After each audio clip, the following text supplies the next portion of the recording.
Welcome to the WanderLearn show. I'm your host, Tapon. I'm here with Ric Gazarian of Counting Countries and Global Gaz. And we are coming in from Thailand. My first time here, and you actually live here.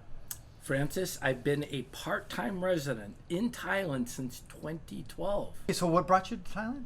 You know... Love? No. Giving back. I read a book called The Gospel of Father Joe. It was about a priest from the U.S. who came here in the 1970s, lived in the slums of Bangkok, and created this giant outreach program to some of the underprivileged in Bangkok. I read that book. I was living in Chicago. It's freezing cold. I said, why am I here? I'm going to go volunteer for Father Joe in Bangkok and, help out a tiny bit. Wow, I had no idea. Okay, so you're got this Counting Countries, which tracks people who are either completed all 193 UN countries or is close to ending or in the process of doing that. So you're referring to my podcast. I am at 152 out of the 193 UN countries. I get 41 left. I'm always fascinated by culture. And Thailand, as I just quickly discovered, and you were one of the first person who said, like, land of the smiles. And it's true. Everybody smiles, which is like the opposite of Eastern Europe where everybody frowns. So my question to you is, how sincere, what is behind? I talked to one person who had been back and forth to Thailand. He complained. He said, I've never been invited to a Thai house to like have a meal with a Thai. They're very friendly and nice, but you feel like they're straight arming you, that they keep their distance, especially to foreigners, and they don't let you really integrate with their life. You're married to a Thai woman. That's true. So maybe you have a certain insight there. Tell us a little bit about your impression. By the way, if you hear some noise in the background, there was a few Thai workers coming in and out. Francis's staff. I think the hospitality, the warmth is genuine. And, I'm renting a motorbike here down in Phuket. And when I drive into my hotel, there's a security guard. He stands out there, I don't know if it's 8 or 10 or 12 hours a day. It's 40 degrees. Maybe it's raining. He always says that. He's like, Sawadee krap, sabadi ma. I talk to him. There's a big smile. I think that's 100% genuine. Okay. But, sure, there's an argument. Let's be realistic. There's a big cultural divide between the average Thai and the average Westerner who comes over here. The average Thai who is maybe the waiter or the security guard, the English is probably not great. Our cultures are foreign to each other. In some ways, we don't share a lot of commonalities. There's some unique differences between our cultures, and Buddhism and religions common in the West.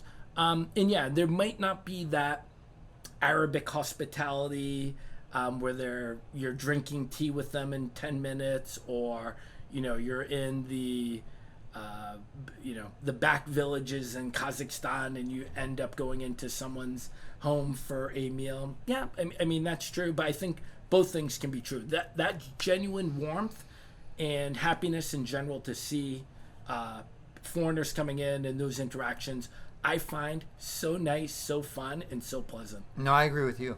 And talking about romance, now you'll see a lot of times people from high-income countries men from high-income countries marrying women from low-income countries, like you, U.S. marrying a Thai, but you almost never see the other.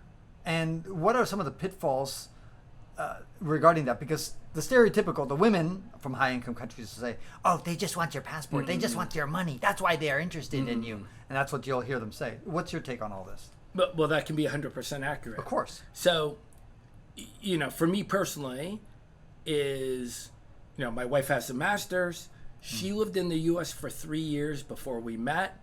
And I don't care if it's Thailand. I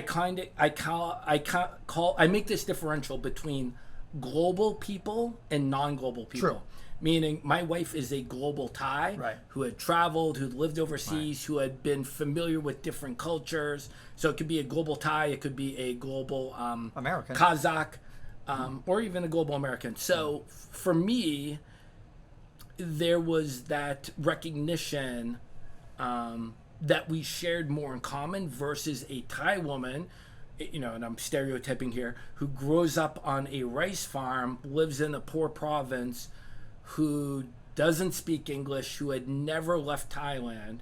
And I mean, I think they're in general, and of course there's always exception, you're going to have more challenges in a relationship with that, I believe, because again, there's less commonalities. The more you have in common, Less friction. the less friction. So I would say that's the differential. But yeah, I mean, there's tons of Farangs, as we call foreigners in Thailand, who come over and they meet a beautiful Thai girl or not so beautiful and end up getting married, and there might be a giant dispersion between incomes or But would you say the divorce rate is any different or better or worse than, let's say, if that same person, I mean, again, it's a very hard thing to say, but would you say the divorce rate is higher than, in the United States it's 50%. Would you say that the divorce rate is 50%? I mean, it's a great question. I'd be making up the answer if I told that let's make it up with that caveat. Then I'm going to say it's approximately the same. I mean, also, again, I don't have any statistics. I'm sure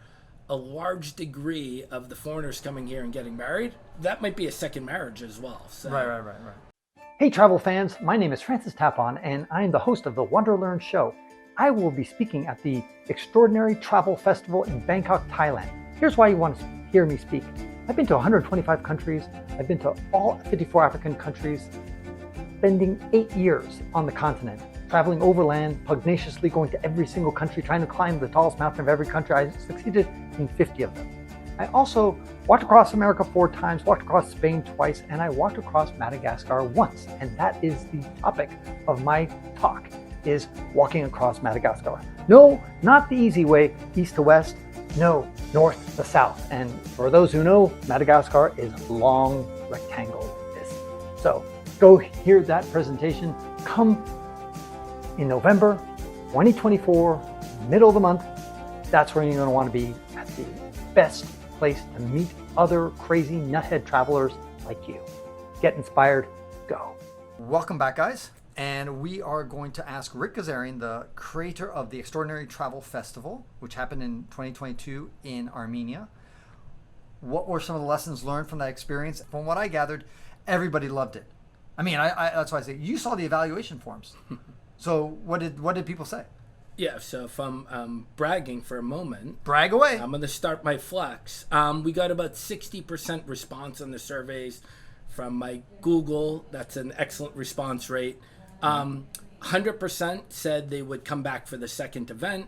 100% would recommend to a friend to attend that event. And I mean, that was a data point, obviously, that I needed, meaning if it was 50%, then I'm like, oh, it wasn't that great of an event. There's not going to be that great of a demand for a second Extraordinary Travel Festival. So that's a big wind at my back, which is a motivation, a catalyst for me to plan a second one. The reality is the event was not supported per se, meaning I would love to get some more significant corporate sponsorship and some significant government support from a host city, a host country. That's not my strong suit. I haven't done that type of sale before, working with governments. So part of this challenge will be getting that learning curve as condensed as possible, and to be able to make and develop some contacts within ministries of tourism and governments, etc., where they'll see the value and worth of this event. And I mean, the reality is I want things to be easier for me the second time, and that will make it easier for me to organize and plan that event. You are a master, Ric, at pursuing activities that render no money. In other words, podcasting and making videos occasionally and creating conferences. I mean, all these things are things that you're just passionate about. It's the only way you're going to be able to complete them. What is it that motivates you? Yeah, I mean, I think it comes first. I love to travel. I mean, that's what it really comes down to. But you're not traveling when you're organizing a conference. You're just sitting back making phone calls, emails, and that kind of stuff. not traveling much, a little Yeah, bit. and then In fact, there's a huge opportunity cost. There's a huge opportunity cost. Yeah. You could see 30 countries during the time that you were sitting there killing yourself talking to Armenians, people who are going to back down on deals that they make. God damn them. 100% true. But I mean, if we look at I think, let's say, the foundation is my love for travel, and then, as a fellow content creator, I mean, we love sharing stories. We love sharing experiences, whether it's read by 10 people or 10,000. We like to share these great memories we have of being on the road and traveling to places. And then I'll extend it one further, the community. So we're here at TBEX, another conference for people in the travel blogging. And while I'm learning a ton, it's also a great time to meet people from the community of travel blogging. So, until the Extraordinary Travel Festival, there was never any really big formal event that brought people from across the world in general who are extreme travelers or chasing 193. And I came up with the idea about like a year and a half ago, and I'm like, I love interacting with these people like yourself, whether it's on a phone conversation, it's email, or on social media. Well, what's better than that? All right. Let's meet in person. Yeah. I hear you. Any final thoughts for the audience? First of all, tell them where to go to find your podcast and other sources. Yeah. So, I mean, Global Gaz, counting countries on your podcast player. I'll put links. And then Extraordinary Travel Festival, if you want to keep up to date on that, extraordinarytravelfest.com. Sign up for the newsletter or join our Facebook group. Excellent. Good luck as you explore and you get closer and closer to the magical number of 193. 193, Francis. Thank you, buddy. This is Francis Tapon encouraging you to wander and learn.